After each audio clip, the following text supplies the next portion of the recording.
And really what motivates me is the kids. Whether it's Camp Sticks or riding on insulin, whatever kids I put into my mind, I think about what they're going through. I also think about the fact that I'm going to face them at camp, and they're going to ask questions and they're going to talk to me about what's going on, and so a lot of those things. I also think about my wife and daughter. Living healthy is going to help me be a dad and hopefully a grandfather and live long enough to see all those years. And exercise really factors into that in a big way. So if you're not hurting, you're not pushing yourself. And I'm not one to push myself over the edge, but definitely you go through some growing pains and struggles along the way. And those are the things that you look back after your run and think, man, at mile 2, my knee was hurting a little bit, but I just ran 10 miles. And then you forget about that. And all you're thinking about is what you accomplished and not what you went through. That was Peter Hagen, and this is the Bravest Podcast.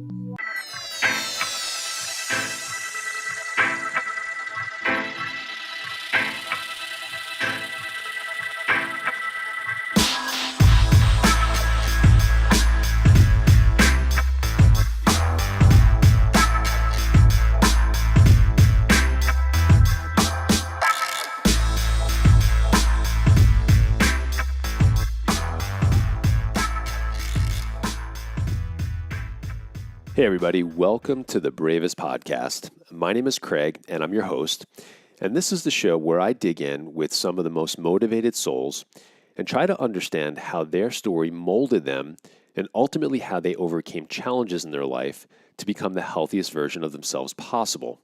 But it doesn't really stop there. I'm also curious to understand how they were able to take things to the next level to make a significant impact on their world. Now, my guest on today's show is Peter Hagen. Peter's history with diabetes is quite similar to mine in the fact that he was diagnosed with type 1 as an adult. Now, in this conversation, he takes us through his chance diagnosis following a routine health insurance exam, which ultimately revealed an HbA1c of close to 13%. While it was a shock to Peter, he recalls being misdiagnosed with a list of illnesses and also experiencing some classic symptoms that he pushed aside leading up to that diagnosis.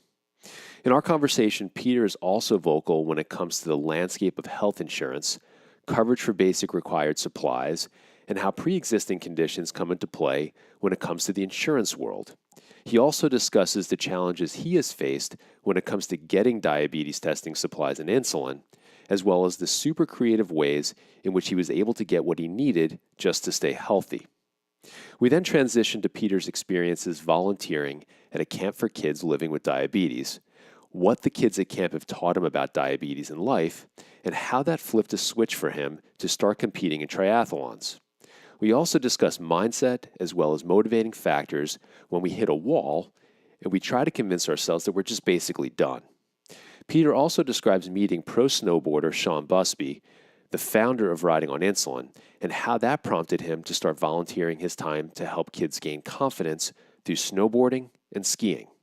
Peter shares his amazing experiences on the mountain, as well as lessons learned that can help all of us succeed in everyday life.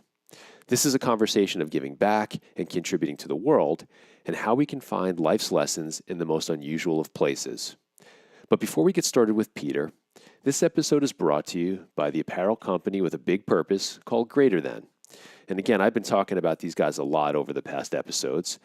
Now, earlier this year, Stephen and Jen Kramer learned that their 6-year-old son had type 1 diabetes. And although the diagnosis was clearly a shock to them, their hearts told them they needed to do something to make a positive impact. They felt they needed to use their new experiences to help others feel like they had power despite any challenges they might face. So they created and launched the apparel company Greater Than. Now, Greater Than is a lifestyle brand. It's dedicated to empowering all of us. They believe, and they want all of us to believe, that whatever our challenges might be, we are definitely greater than those challenges. Now, because of the personal impact resulting from the recent diagnosis of their son, their first campaign focuses on the type 1 community and is branded Greater Than 1. So the real cool thing about all of this is that not only are they designing an apparel line, which now includes baseball hats and soon-to-be released t-shirts and hoodies, but with every purchase of Greater Than products, a portion of each sale will be donated directly to type 1 diabetes research and support. So if you go to their website, which is www.imgreaterthan.com, make sure you place your order and use the code BRAVEST on checkout. You'll get 10% off of your entire purchase just for saying that you heard about them on the podcast. So go to imgreaterthan.com. Don't forget to use the code BRAVEST on checkout, and you'll get 10% off your entire order. And one other really cool announcement I have regarding Greater Than, we just partnered up to produce a brand new video series called Your Bravest Life. Now, the core focus of that series is to provide insight and answers to questions relating to living a healthy life with diabetes. Now, the first episode is up now, so head on over to the Greater Than website, take a look at it. We're starting to field questions that we'll be answering on the show, so if you have any diabetes-related questions you'd like us to address, there's an email at the tail end of the first episode you can use to communicate with the team over at Greater Than, and we hope to feature your questions in upcoming episodes of Your Bravest Life. So, all right, guys, that's what I have to say for now. Here's my conversation with Peter Hagen.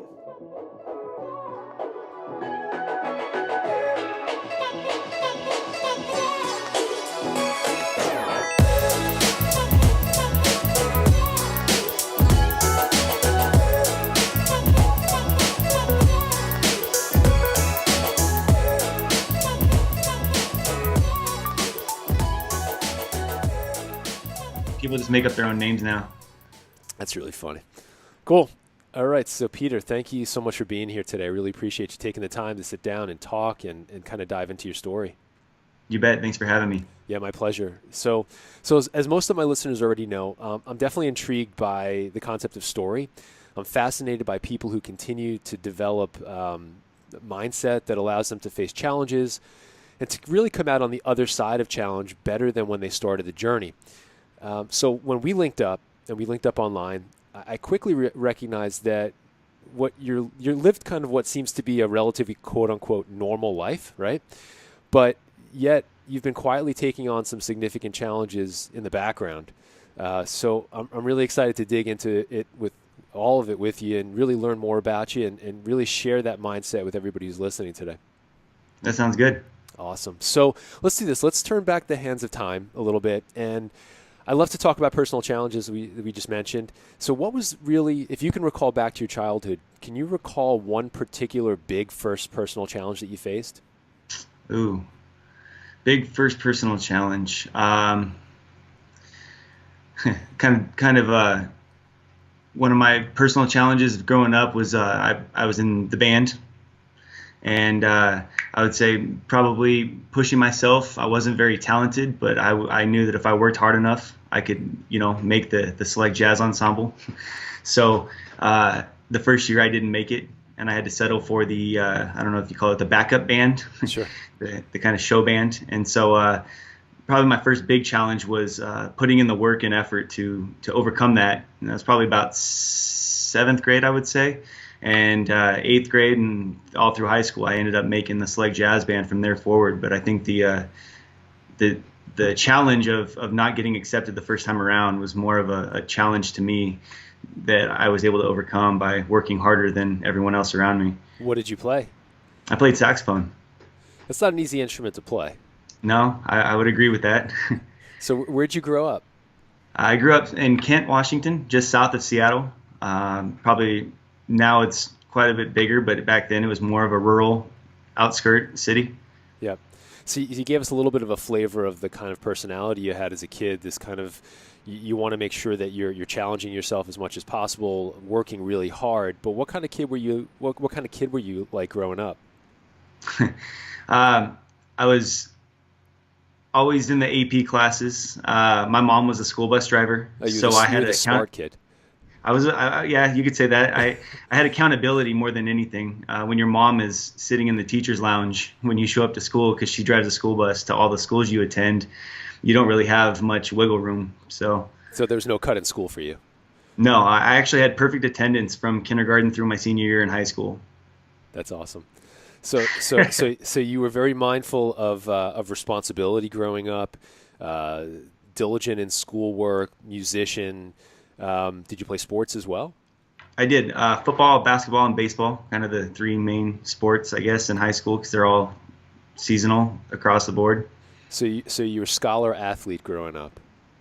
Yeah, I don't know if I was a scholar athlete. I got a scholarship for academics. I just happened to have the physical talent to play sports as well. Sure. So taking that just a little further, after you graduated high school, did you go on to play sports in college as well?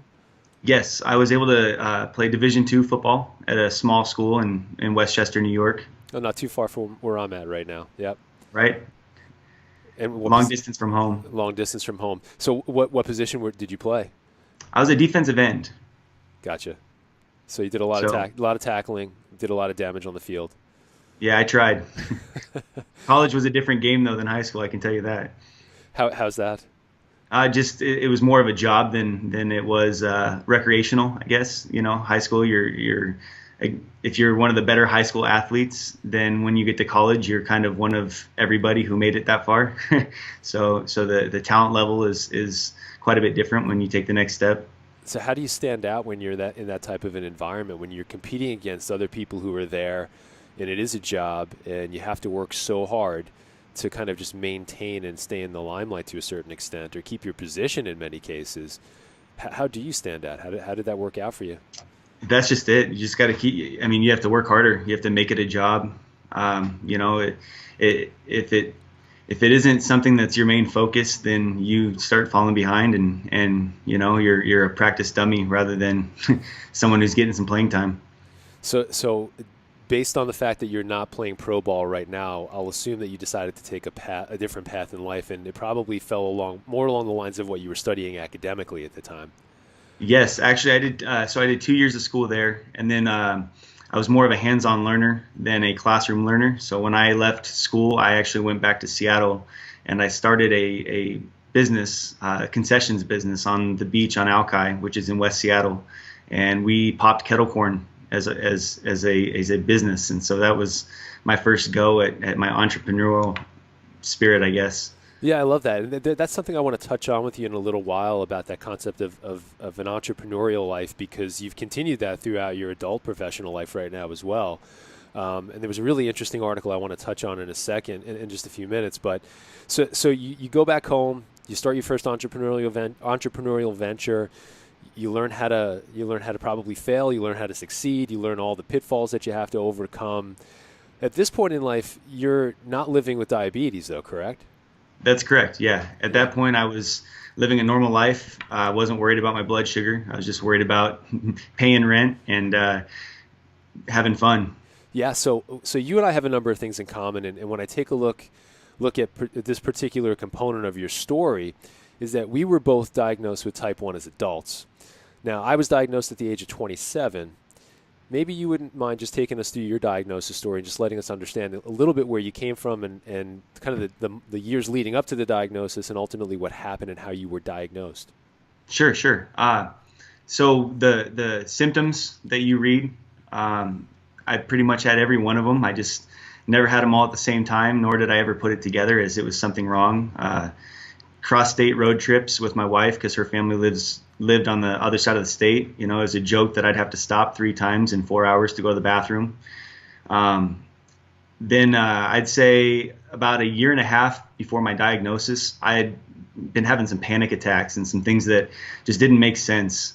When I went to the doctor, I was diagnosed with anxiety and depression, which it didn't really add up to me, but the doctor said that that's what the story was, and I was put on meds. When those meds didn't really work, I was switched to other meds, and that was kind of the story for about a year. I stopped taking the medicine because I didn't feel like it was effective. And then when my daughter was born, my wife and I chose to apply for life insurance. And when we had our life insurance tests come back, I had a phone call from the guy telling me that I was denied, but that I also needed to go to the doctor right away because I had a 12.9 A1C. Huh. And I thought it was because I drank too much Gatorade before the test, or something like that. And it obviously, as we all know now, that really doesn't have any effect on your A1C level at the time it's taken. So, sure. How old were you at the time that you were diagnosed? I was 29. You were 29. And did they initially tell you that you were type 1? No. When I was first diagnosed, they told me that folks don't get diagnosed with type 1 at my age. And so I was given metformin and sent on my way. I also was given a C-peptide test, which I scored a 2 on the C-peptide, and kind of a strange deal. Between 2 and I think 24 is a normal range. So 2 being the very bottom of the C-peptide function, I was still diagnosed as a normal, pancreas. I did my own research and ended up going to the Bennett Research Institute, which is a research hospital in Seattle, and they gave me biomarker tests and confirmed that I actually had type 1, not type 2 diabetes. Interesting. Was there anyone in your family that had or has type 1? No, nobody. I'm the only one. And because my dad has type 2, they just assumed that it was a family trait, and that was my story. Yeah, it's so interesting because initially I was diagnosed as a type 2 as well, even though nothing that I presented with actually screamed type 2. I lost 30 pounds in a month, and I was about 160 pounds, a little more than 160 pounds at that time. But It's interesting because the head of endocrinology at the hospital actually pinned type 2 on me just because of my age, and said it was atypical for someone that old, quote unquote, to be a type 1 diabetic. But it's interesting because you and I fall into this kind of subcategory of type 1s that I'm actually meeting more and more people like us that fall within that subcategory as well. Yeah, the online community gives those people a voice that, you start linking up with people, and you realize that there's a large majority of people that get diagnosed between that 20 and 35, and even older than that. I've met people that have diagnosed older than that, but there's a lot of folks that I know that are similar stories to me and you. Yeah, so I agree. And the online community is tremendous because it's provided people who don't necessarily have a voice or a resource. No matter where they are on the planet, they can find someone who can answer questions for them, at least help guide them along the journey to get to the information that's required, just to make some very basic decisions a lot of times. Right. So yeah, it's been wonderful. So I'm really curious to understand your mindset at diagnosis. Here you are, you're 29 years old, you're trying to do the right things in life, you have a young family, you get slapped in the face with this diagnosis, at this surprise diagnosis. What was kind of going through your mind at that time? How am I going to afford this?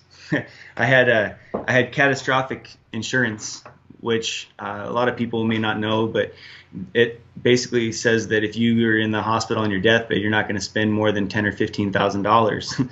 Other than that, everything else is out of pocket. There's no co-pays or anything along those lines. So, my first vial of insulin cost me almost $400, and my first endo appointment actually had to be paid out of pocket as well.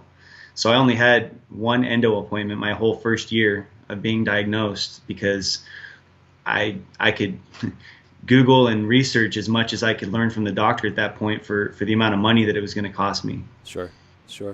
So you were concerned about the cost, and this is something that we're going to touch upon in a little bit with that article that came out just a week or two ago. Did you not test your blood sugars? Did you not get the supplies that you needed at the time? What was life like for you at that point in time? So a couple things. I mentioned my dad was a type 2.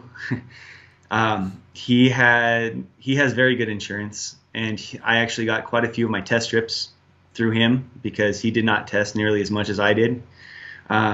Then the Bennett Research Institute was a huge resource for me. I signed up for one of their tests, their research tests, which was basically following the beta cell function of an adult diagnosed with diabetes for the first year and a half.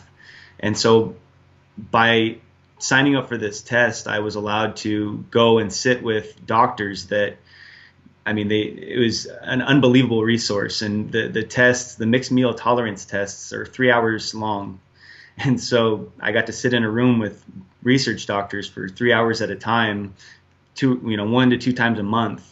And in lieu of going to my endo, it was one of the best learning experiences I ever had. The first time I showed up with books talking about how I was going to beat diabetes, and they just told me to put the books back in my backpack because we needed to have a talk. And yeah, it was a great resource, and I couldn't be more thankful for the information and opportunity that I had. Well, I was giving blood, but I was also getting information that I would never have been able to get sitting in a doctor's office for 15 minutes at a time. Yeah, of course. It seems like, look, you put yourself up as an experiment, as a lab rat to a certain extent. But in return, you're getting cutting edge information that as you said, you're not going to get anywhere else on the planet, but from these researchers who really understand the disease and every component of it, probably at a very intimate level that you're just not going to get from your general endocrinologist in the office visits. Yeah. Right. Yeah, that's amazing. So we'll come back to kind of this concept of insurance and coverage, and I know that you're super vocal in terms of that as well.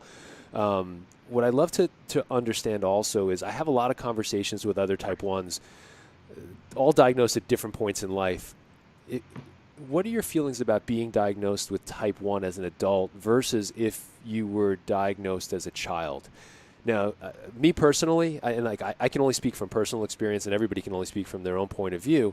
But I hear it across the spectrum. Like, I'm happy I was diagnosed here because of the following reason. What are your thoughts on that? That's a great question. For me, I was lucky that I had a career, that I had been 5 years into real estate. I'm a real estate broker, self-employed, but the opportunity that I had before diagnosis to choose my career, not based on, again, insurance, which we'll get back to, but that flexibility in my life was a big deal. I was already established in what I did. My daughter, being that I had a daughter and a wife, that really changed my perspective. I never wanted her to think that dad is sick. I wanted her to know that I have diabetes, what it is, what it means, but never that it limits me or that I'm sick in any way. And so I made a decision, I think, about halfway through the first year of being diagnosed, that I needed to approach this in a different way than I had, and really take it head on and figure out the things that I could do rather than everything I couldn't do. And that challenge, I think, really helped me motivate myself to do differently. Yeah, so in addition to the motivation that we get from our kids a lot of times, are there specific lessons, maybe one or two lessons you think the diagnosis actually taught you? One was that I was not in tune with my body. That's probably my most vulnerable thing that I could say, is that I would gain and lose weight regularly without really thinking about it. I never thought about drinking a Coke and how much sugar would be in that. I never cared about what I ate, because I knew that, if I just worked out or did whatever, I'd be fine. So carb counting and accountability was probably the number one lesson that I learned, and really in tune. I mean, now I can feel if I eat this or eat that, I know what's in it. I know why I feel this way. I know, what I did. And then the other one is just, everyone has something. It's adversity. Everybody. You talk to people and you tell them about diabetes. They want to share their story about something else, or about someone they know with diabetes, or, but something I learned was that I'm not alone in dealing with something. Even if somebody doesn't have, chronic disease like diabetes, they're dealing with something in their life that they're always thinking about, just like we are with ours. And so, that eye-opening, concept, when you start talking to people and opening up to them, realizing what other people are dealing with in their lives, sometimes minimizes even what we're dealing with diabetes.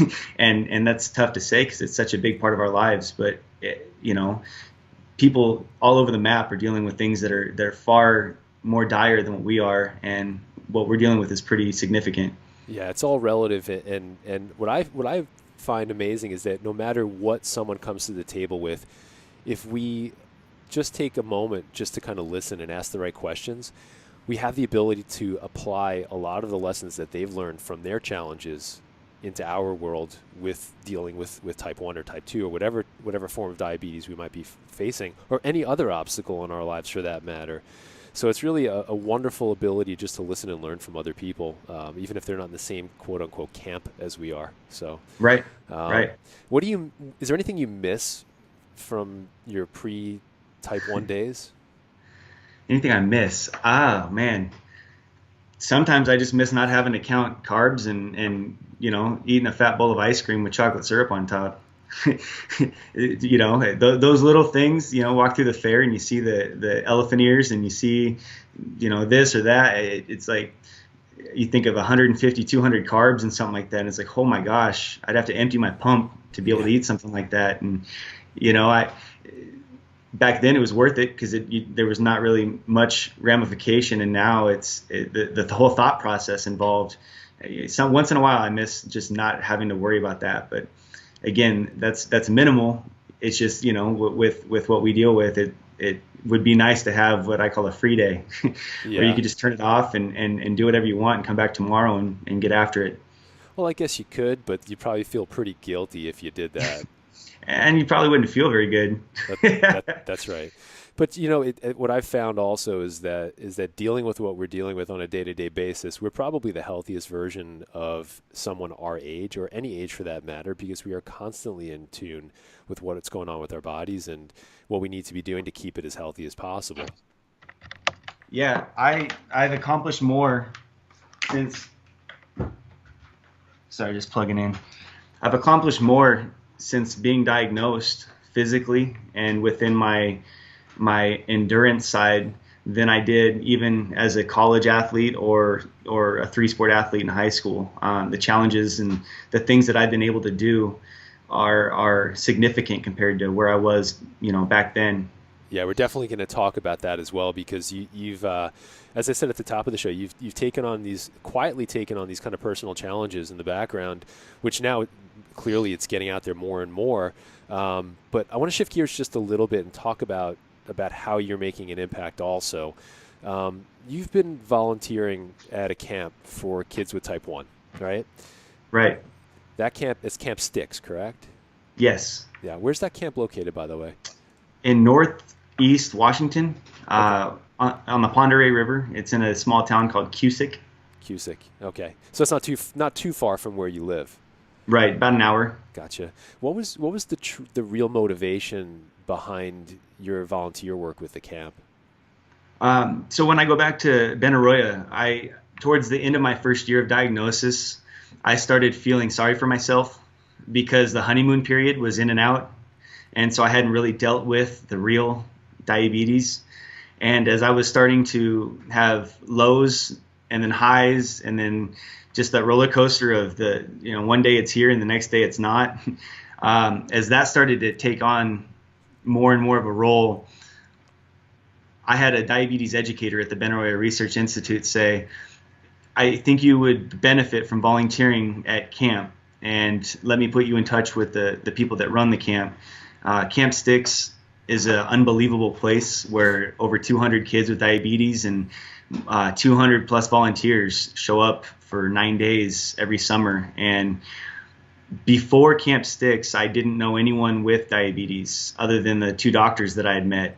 And so I was alone in the whole diagnosis thing. I didn't know what a pump was. I didn't, I had a syringe and a vial, and that's kind of what I did.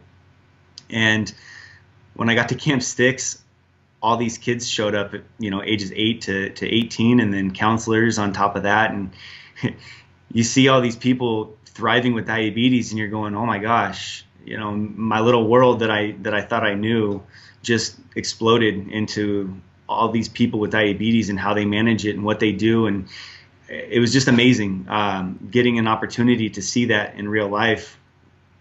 It was something that I didn't know anything about. What kind of activities are the kids doing? Is it traditional summer camp for these kids where they're doing everything that you would expect? Everything. This camp is incredible.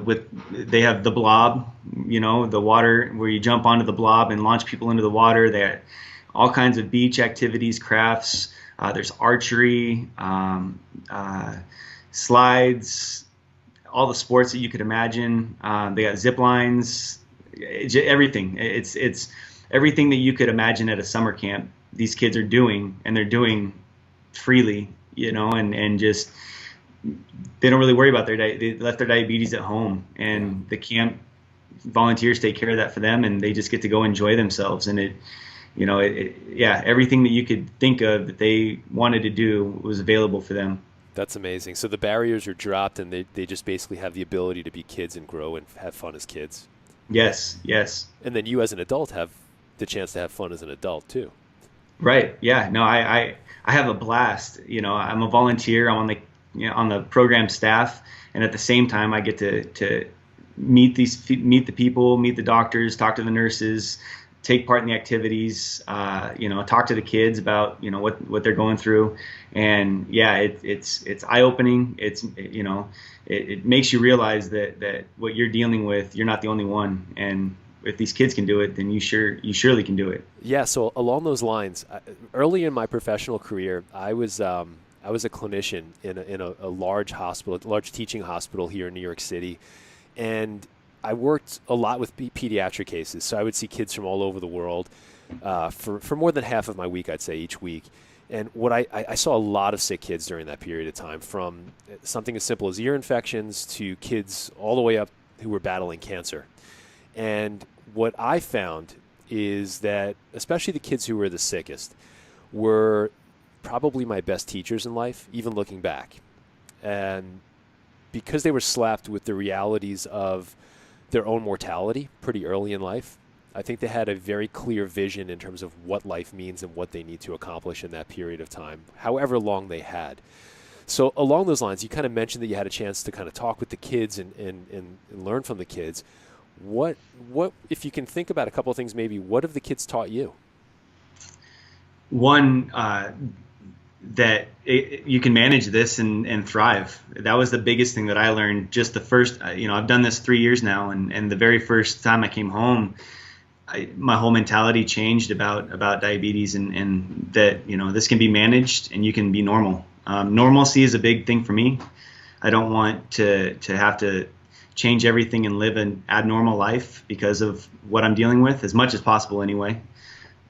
And then just the kids are like you said, they're beyond their years, and we talked a little bit earlier about being diagnosed as an adult, and I'm just appreciative, honestly, that I was diagnosed at the age I was, because a lot of the innocence in the kids has been stripped away from them. Getting poked and prodded and going to the hospital for DKA, and their parents constantly. I mean, I know my mom was involved a lot in my life. Not even close to what these kids are working with, and the parents are exceptional at what they do, and I can't even imagine. But the innocence and the kids, you talk to some of these kids, and how old are you? Oh my gosh, I would have never guessed, So they're forced to grow up a lot quicker, become more mature. Look, at the end of the day, they have their life in their hands every moment of every day, and they're learning that. And you're right, to a certain extent, their innocence is definitely stripped. But I'm sure that there's a lot of positive that comes out of that in terms of life experiences and how they turn out as adults a lot of times. Absolutely. I see so many of them come and they get into the medical profession, or they go into a job that gives back to the community, or, so it inspires a lot of them beyond just what they live day to day, and it goes into what they choose to do for their careers, or just even what they choose to study, or any of those things, and that to me means a lot, because you can tell they want to give back as much as possible. Yeah, it's a beautiful path that unfortunately we don't have a choice, but we definitely make the best out of any situation, and the fact that you're giving back also so quickly after diagnosis, it says a lot about you as a person too. That, look, you're volunteering at a camp. You don't have to spend 9 days out of your summer to do that, but I'm sure you're getting much more in return, as you're saying, by being there with those kids, and you're learning life's lessons as well. Absolutely. So I like to dive into the mind of my guests a little bit to understand motivation right before they decide to take on particular challenges. So I've talked to folks who are triathletes and marathon runners and power lifters and bodybuilders and all that. But since you were diagnosed, you've made it a habit to run in a bunch of marathons. You're involved in triathlons now as well. What was the switch that flipped in your mind that led you to start competing in this type of athletics? Because previously it was team sports. Right. So what flipped the switch for this type of an endeavor for you? I guess first of all, it was a challenge against myself. So team sports, it's a team thing, and not one person's responsible. For myself, I enjoy working out by myself, but I needed to make it fun. So the, the the biggest challenge that I saw was how do you maintain blood sugars and do crazy sports at the same time. And so for those two things being the biggest challenges that I could imagine, that's pretty much the driving force and what pushed me over the edge into that. And I mean, it's still a struggle some days, but I think for the most part, I've been able to tackle that challenge and just try to push myself further and further each time. Yeah, it's interesting because everyone I talk to, marathon runners, ultra marathon, whatever it might be, there's always that challenge of, okay, how are we managing our blood sugars and our fuel throughout races? And that was one of the biggest challenges that I faced, not from a physical perspective per se, but from a mental perspective, really, is that it's the thought of even potentially going low when I'm out in the middle of nowhere, right? Is Right. how are we going to deal with that? So once you get over, at least what I found is once you get over that discomfort, which is really all mental more than anything, is once you kind of come to grips with the fact that you're not just going to end up, you prepare. You prepare basically is what you do. And you realize you're not going to just fall off the side of the road. No one's going to find you ever again. You Right. prepared for it, and it just becomes fun after that then. Then you really enjoy your training. Yeah, I wear a camel pack with Oh, me too. probably Me too, yeah. 10 goo gels, a power bar. Uh, I mean, yeah, if you saw the pack that I carry around when I go running and do everything, it's overkill. But like you said, it's the mental thing that I know for a fact that you won't find me on the side of the road without enough sugar to at least get myself home if I have to walk. Yeah, So that's definitely a lesson for anybody who's starting at this point, is that if that's a barrier to entry for anybody, is just prepare. Even if you're over right. prepared, it doesn't make a difference. I remember I ran the New York City half almost 2 years ago. I had more gels on me than ever. Like they were just in every little, I had crevices, I had pockets that I had on my shorts. Everywhere I had gels. I ended up using maybe two throughout the entire race. But I was prepared and it kept my mindset going. So Yeah, I finished my first triathlon this year, and the guy said, well, "Look at him; he's got enough water for everybody." And it had nothing to do with the water; it was the fact that I had copious amounts of goo gel and sugar in that bag, just so I knew that no matter what, I was gonna make it. exactly, yeah, by any means necessary. So let's dive a little bit into your training. As you said, your husband, you're a father now. You're wearing all these different hats. When do you find time to train?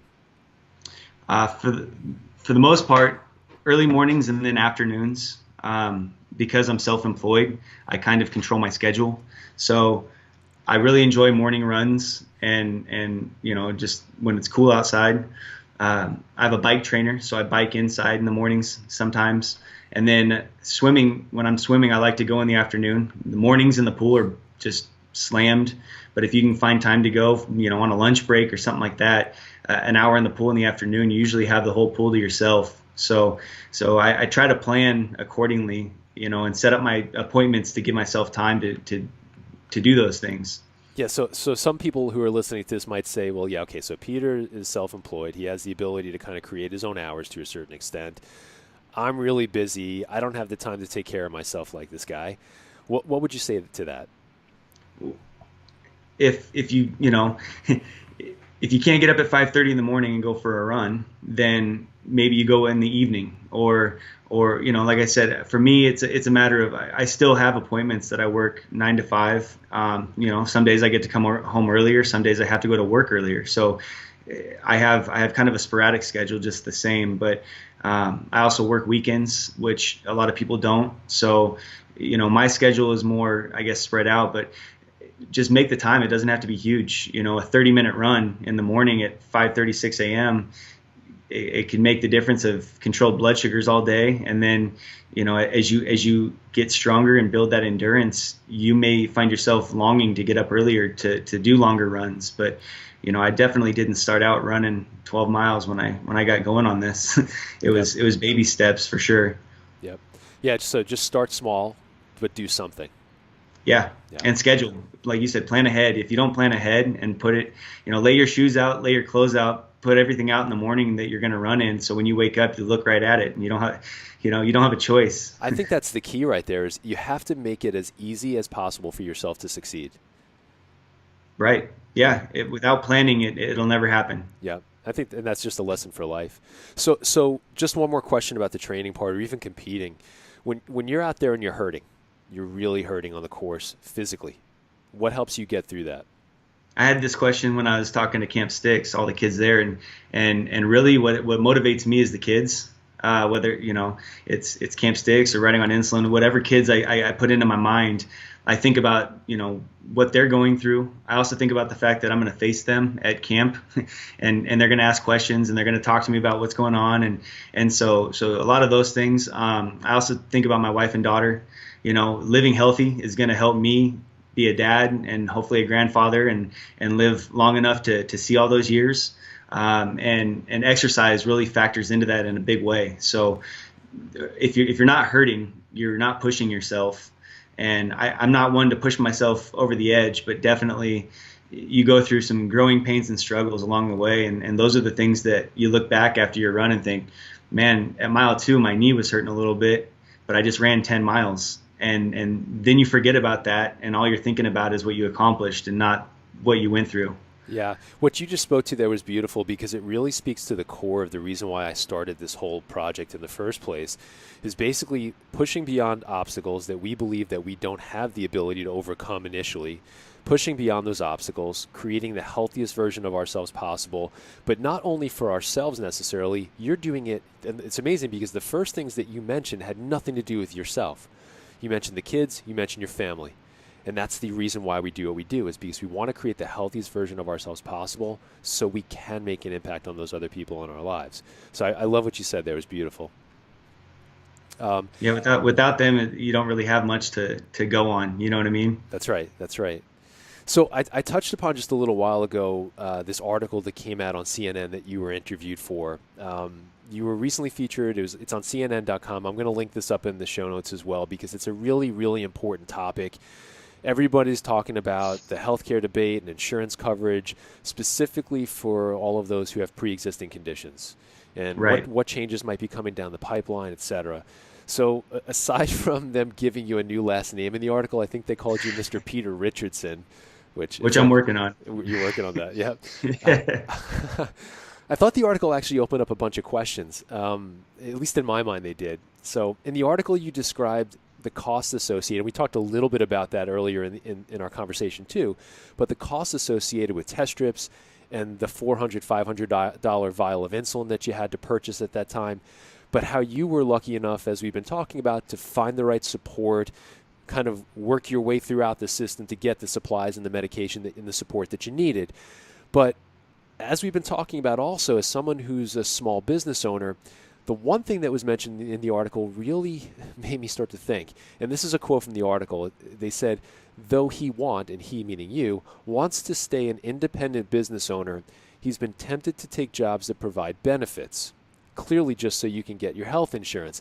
Now, I find that so tremendously sad, and the reason I say that is because in a country that was built on this entrepreneurial spirit, most people might not recognize necessarily the connection between an entrepreneur like you, your ability to care for yourself, and how it might negatively impact the landscape as a whole of small business. When you think about that, historically is what this country was built on, right?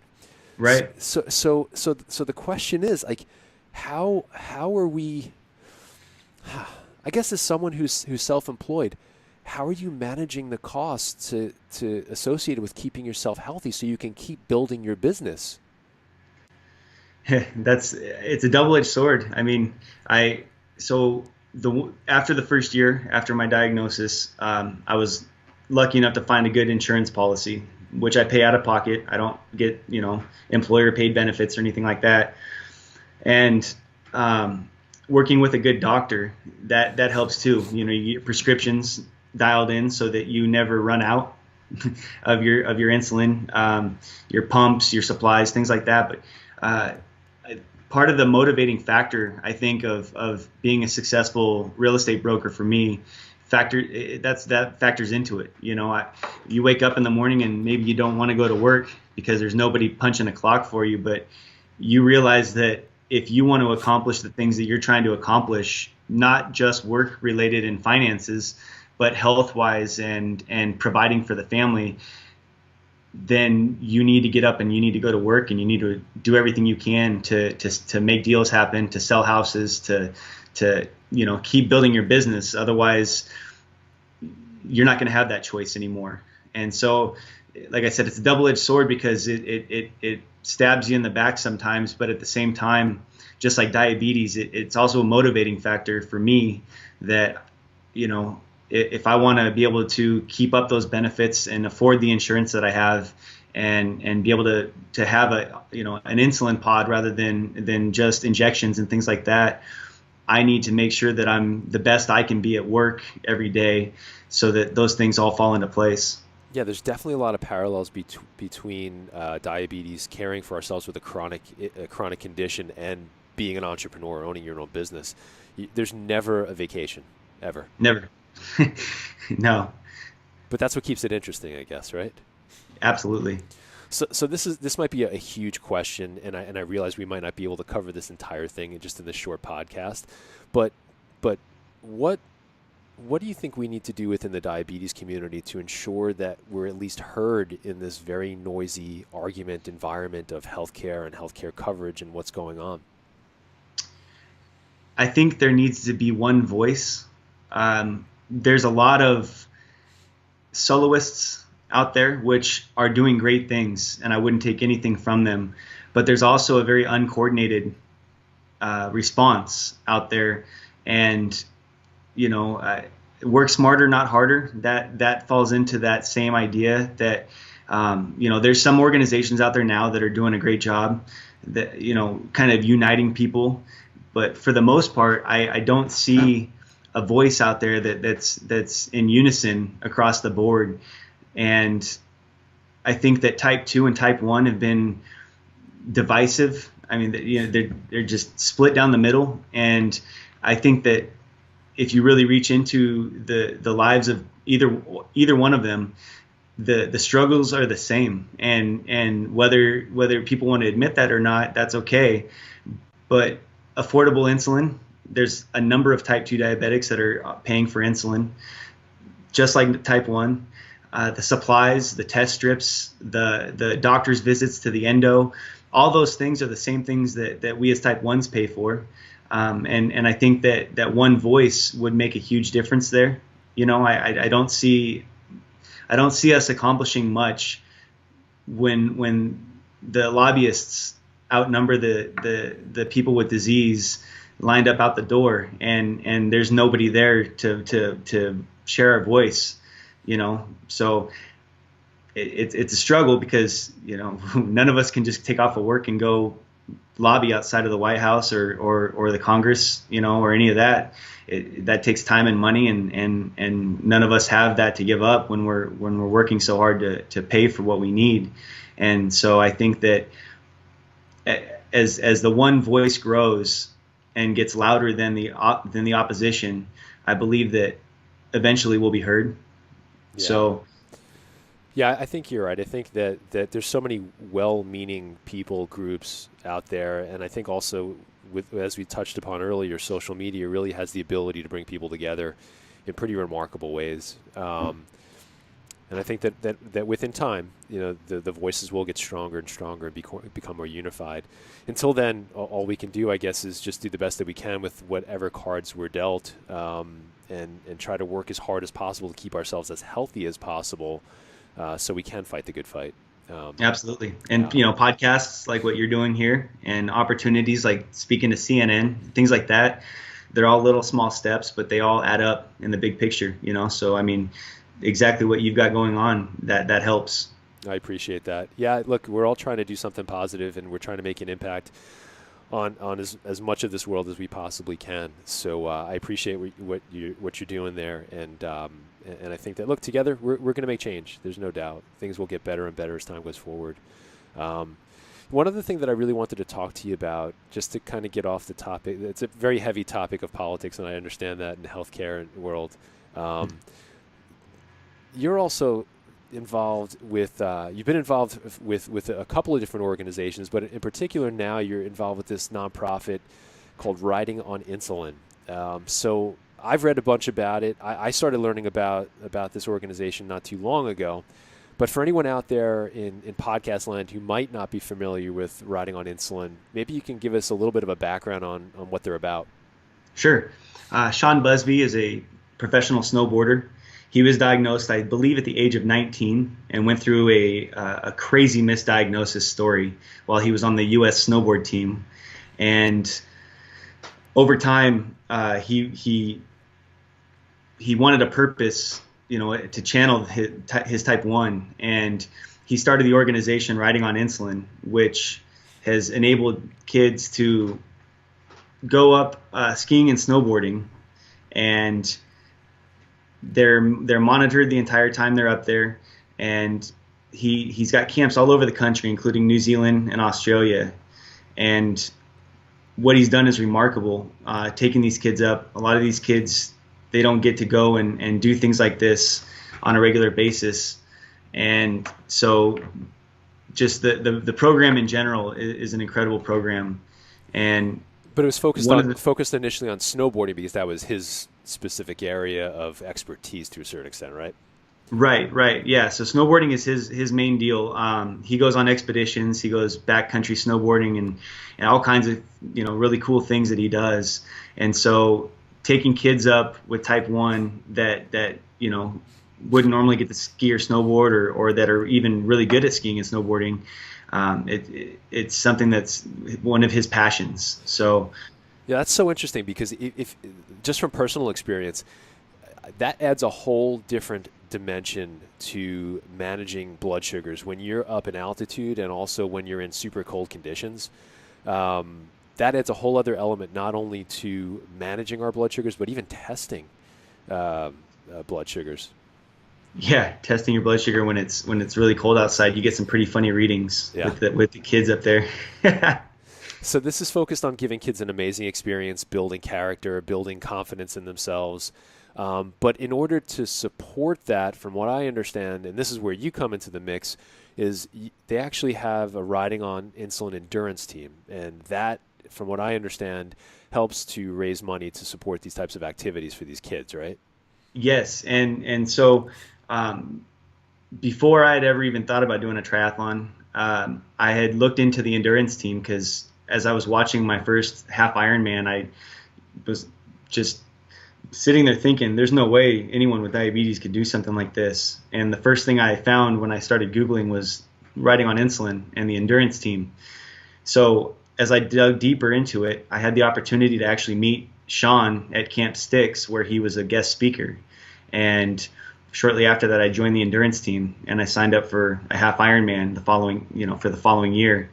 And for me, I've always looked for a way to give my diabetes a purpose and to be able to raise money, better myself, and bring awareness to type 1, the endurance team, which is now called the race team, because there's a lot more than just triathletes doing it now.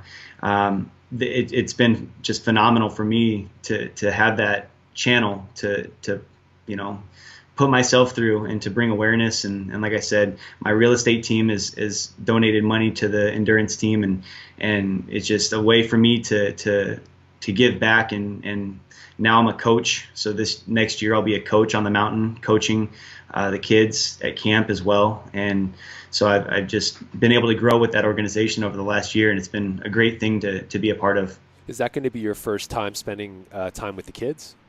So last year I was a volunteer, which as a coach, you go through leadership training. We just had a retreat in Montana last week where we were off grid, and a bunch of us coaches, new coaches and past coaches, were all there, team building, learning, doing activities together. They taught us a lot about managing kids, diabetes, just several days of that. And so now that I'm a coach, I'll actually have more of a role rather than, just volunteering as needed. I'll be able to go to camps in different places around the country and spend time with the kids in a bigger role than I was before. That's tremendous. So when you were volunteering the last go around, do you recall kind of watching these kids as they entered this camp, and then how were they different when they left? What were they leaving there with? Yeah, there's a few of them actually that when they showed up, they didn't necessarily want to be there. They may not have known too many kids with diabetes. Their parents might have signed them up and brought them there without them really, agreeing to it, or maybe it was a good idea at the time, and now that they're here, they're just nervous to be vulnerable, I guess, with their diabetes. And you watch them after one or two runs, they meet a buddy called a dia buddy, and next thing you know, they've got a best friend that they skied with all day who shares the same challenges that they did. A lot of the coaches also have type 1, so the adults that they're listening to and that they're watching, those guys all have diabetes. Meeting a guy like Sean Busby, who's a professional snowboarder, who, he's a cool guy, and he runs the camp, and he's checking his blood sugar, and they see all these other people doing the same thing that they're used to doing. It breaks down that barrier, and I think that just one day at camp, changes the lives of a lot of these kids. They rock their riding on insulin gear for the rest of the year, and they can't wait to come back. That's so great. That's great. Yeah, it sounds like you guys are really making a tremendous impact through this work. So congratulations on that. And look, I look forward to learning more about what you guys are doing as time goes forward there too. I'm not a snowboarder anymore, but years ago I did have a chance to get on one of the original Burton snowboards many years ago. But I used to be a skateboarder. I fractured my left arm in half on a launch ramp. So I decided that my days on boards were going to be over after that.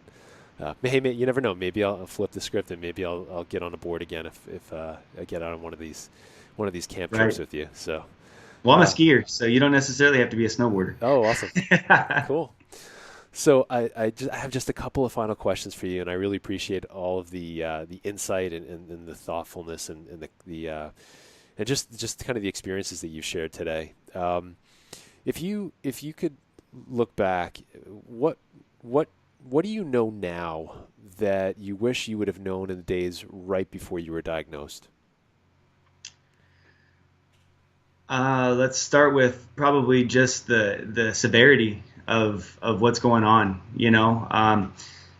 I wish that I knew more about community.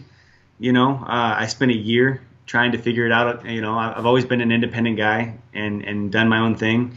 And so the severity of what I was dealing with mentally as well as physically, community would have changed a lot of that right off the bat. And I wish that there was a way for me, now with social media, even bigger than it was 3 years ago with diabetes, but that community, I've got friends all over the country now that I talk to on the phone, that I met online, that I still never met in person, but we chat via text or phone call once in a while, or whatever it might be. And then with volunteering at camps, riding on insulin, again, meeting people from all over the country that you can just turn to and ask questions about.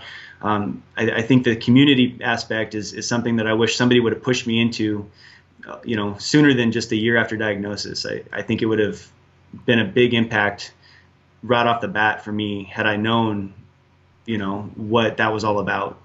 So I think that anytime somebody asks me, hey, or I see somebody who was diagnosed just a minute ago, or whatever the case is, I find other people with similar interests that are dealing with the same thing you're dealing with, and it'll change your life. And so that's the biggest thing that I wish I had known right off the bat. That's great advice. So what's coming up for you next? I know we were talking a little before offline that you actually sprained your ankle. Yeah. Were you supposed to run a race this weekend? Not actually, yes. On the 8th, I had planned on doing a marathon here in Spokane, and I sprained my ankle about 3 weeks ago, and the color's just now coming back into it. It's been, as we get older, the things that we used to be able to bounce back from are now daunting for weeks, and it's been surprising to me how long it's taken. So for me, I think starting in November, I start training again I'm signed up for the St. George Half Ironman down in St. George, Utah. It's the first Ironman that I watched, and that's where I Googled, diabetes and Ironman. And so for me, it's a sentimental deal that I it's kind of where this all triggered. And so I want to go, and I've watched the race 2 years in a row. So I'd like to participate, and I'm signed up for next year. That's on May 5th. And then from there, I'd like to do a full Ironman.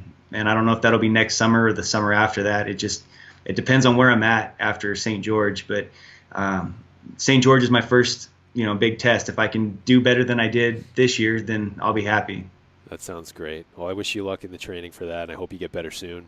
What I'm going to do is I'm going to put up a bunch of links in the show notes in terms of how people can get in touch with you. You have a great social media feed there as well. So I'm going to make sure everybody can kind of get in touch with you regarding racing, camp sticks, or riding on insulin. All that stuff I'm going to put in the show notes as well. So, sounds great. Awesome. So one last question for you, and I ask this question of all my guests. Last question: what is your definition of the word brave? The word brave, for me, it's taking your challenge head on and doing what you would normally do regardless of the circumstances that you're dealt. And whether that's, like we talked about, diabetes or a chronic illness or an injury or a disability, anything like that, to me it's channeling that in the right direction and just keep on keeping on. Yeah, you're definitely doing that. So listen, Peter, thank you so much for everything you're doing. I really appreciate your time today. I'm going to make sure everybody finds you and Riding on Insulin and Camp Sticks online. And I look forward to talking again soon. Very good, man. Thanks for having me. My pleasure. Thank you. All right. So there you have it, everyone. I hope you enjoyed that conversation with Peter Hagen. You guys definitely need to check him out online as well as follow his story on social media. Also check out Camp Sticks as well as Riding on Insulin. And I'll be sure to put up links to everything in the show notes for this particular episode. So head on over to thebravestlife.com/016 for all that information. As always, I want to thank all of you for joining me for this episode of the podcast. If you like what we're doing here, please be sure to share this episode with someone you love. And also, one last thing, if you're really into the show, if you wouldn't mind taking just a few minutes now to head on over to iTunes and leave a review. At this point, there's a handful of 5-star reviews, and I really appreciate those of you who gave your seal of approval. But for everyone else, if you're up to it, leaving your own review really helps others find us, so we're able to spread this message to an even larger audience. Okay, guys, thanks again. I'm Craig, and we will catch you next time on the Bravest Podcast.